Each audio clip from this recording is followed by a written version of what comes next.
Good evening, everybody. So before I start my story, I want to ask you a question that I do not want an answer to right now. And the question is very simply this. What is the difference between a house and a home? You can ponder that as I tell you my story. So let's go back to 1976. I am a handsome 19-year-old boy living in the San Fernando Valley in Los Angeles. I was trying to get work as an actor. I was a broadcasting major. And out of nowhere, not really nowhere, I got an invitation from a friend of mine from France to stay in her home for what amounted to a semester.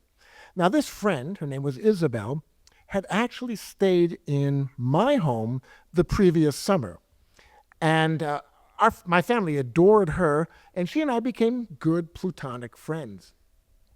So I thought about it for about 9 seconds, said yes, and then I began to think a little bit harder as I got closer to the time that I was going to be leaving. For a couple of reasons. One, I didn't speak a word of French. Okay, I had the book that told me what I should be reading, but my phrases basically consisted of bonjour, au revoir, merci beaucoup, and the most important of all, où sont les toilettes? Where are the toilets?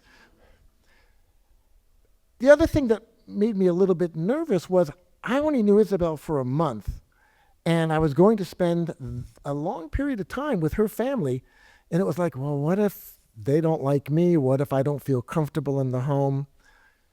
Well, I needn't have worried, because when I landed at Orly Airport on a very warm September summer's night, Isabel was there to pick me up at the airport, and we just took up our friendship exactly where we had left it off. See, during the year, we only communicated a few times by letters. Phone calls were $2.75 a minute. So yeah, we weren't doing a lot of calling. But she drove me back through Paris, and I got to see the Eiffel Tower, which to this very day, every time I see it, I just go, oh. And then we arrived at her home. And now comes my moment of truth. I'm meeting Madame Flax. And the door opens up, and this little lady comes up to me, and she kind of holds me at arm's length for a second, and then draws me in and gives me the mandatory two-cheek kiss, and then pushes me back again and says to me, welcome to your home. And then she did what every good Jewish mother does around the world, and she pushed me towards the kitchen and said, what can I get you to eat or drink? Even if I didn't want it, I was going to have something to eat or drink. Well, what none of us knew at that moment was that 2 years later, I would marry Isabel, and Madame Flax would become Maman.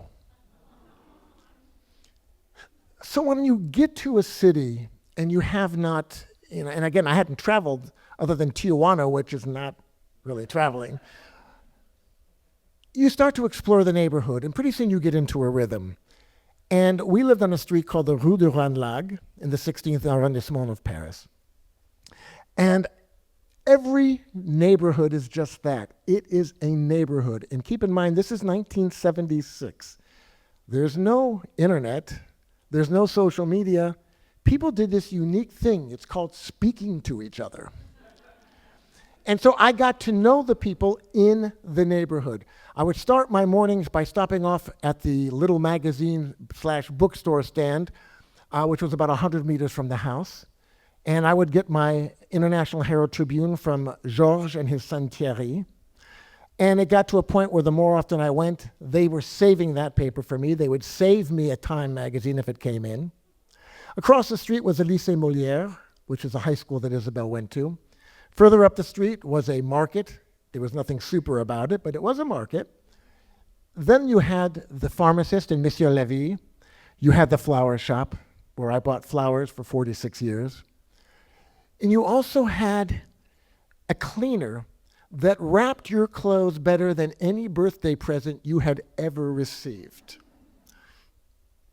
Across the street was the Target for me in the morning, and that was a boulangerie, where I would buy the baguettes for the day, and maybe a pain chocolat or a croissant.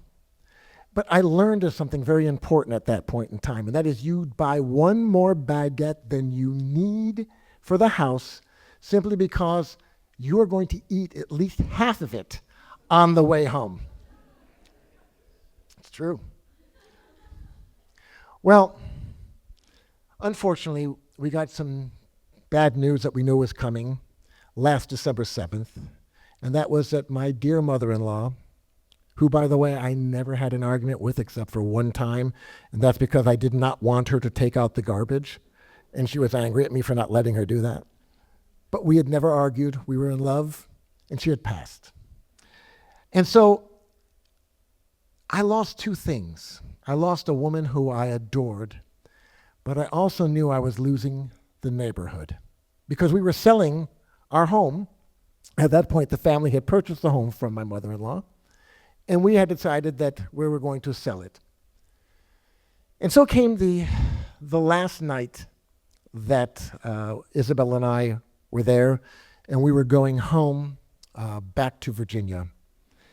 And I took the one long walk that I knew, years ago I knew, I would one day be taking the last walk down the Rue de Ranelagh, at least while we owned the apartment.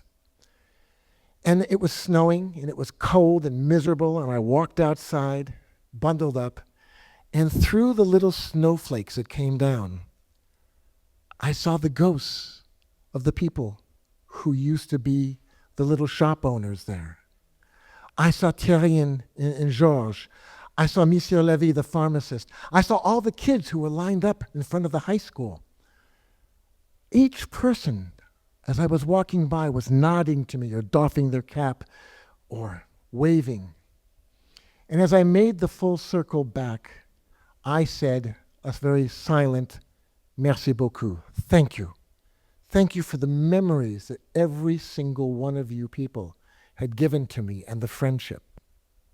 Well, I got back into the house, and needless to say, I was pretty broken up. I had not cried at all. I was kind of I'm the strong man. I'm going to take care of the family. But I didn't cry until I walked through that door. And then I realized that I was losing a home, and it weighed heavily on me. See, I've been very lucky. I grew up in 3 great homes. I grew up with my parents. My mom is in the audience here tonight.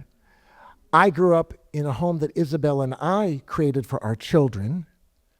And I grew up in the loving home that was provided to me by my mother-in-law in Paris. So I asked the question at the beginning, what makes a house a home? It's simple. It's the people inside the house that make it a home. It's the love, it's the memories. And more importantly, it's that neighborhood. It's that feeling of you're home. You know the people there. And so I know tonight, right now, somewhere in the vast universe that we live in, my mother-in-law is watching me do this little story. And to her, I want to say what I always said to her. Merci beaucoup, maman, pour les maisons de paix, which means thank you, maman, for the house of peace. Thank you.